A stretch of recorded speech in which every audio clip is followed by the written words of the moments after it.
মাদারীপুরে জুলাই গণঅভ্যুত্থান দিবস 2025 উপলক্ষে আলোচনা সভা অনুষ্ঠিত হয়েছে।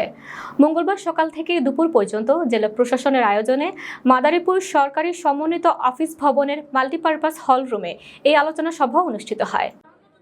মাদারীপুর জেলা প্রশাসক ও জেলা ম্যাজিস্ট্রেট মোসাম্মদ ইয়াসমিন আক্তারের সভাপতিত্বে এই সময় বক্তব্য রাখেন Madaripur police super Mohammad Naimul Hasan, civil surgeon doctor Mohammad Shariful Abedin Kamal, channel এস-এর মাদারীপুর জেলা প্রতিনিধি প্রণব কুমার সাহা অপূর্ব সহ বিভিন্ন রাজনৈতিক দলের নেতৃবৃন্দ, বৈষম্য বিরোধী ও এনসিপি দলের নেতৃবৃন্দ, নিহত পরিবারের সদস্যরা, বিভিন্ন সরকারি দপ্তরের কর্মকর্তা বৃন্দ ছাড়াও আরও অনেকে।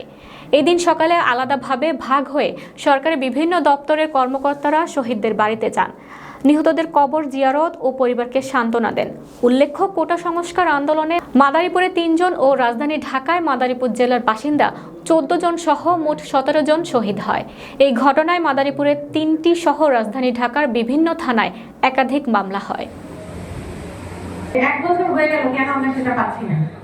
তো আমি আশা করছি ইনশাআল্লাহ প্রক্রিয়ার বিষয়ে জানতে চান। আমি বলতে চাই যে মাদারীপুর জেলা পুলিশ আমাদের সমন্বয়কবৃন্দ এসেছেন, অনেকের কথাই আমরা অনেক ক্ষোভ পেয়েছি। ক্ষোভ আমাদের মানে শুধু আমার হাজবেন্ড শহীদ না, শহীদ মানে তার পরিবার। এখানে কেউ জিজ্ঞাসা করলো না যে আপনি কোথা থেকে আসছেন বা আপনার বসার একটা সিট থাকবে। আমরা যখনই প্রশাসনের কাছে যাই, যখনই আমাদের জেলা প্রশাসন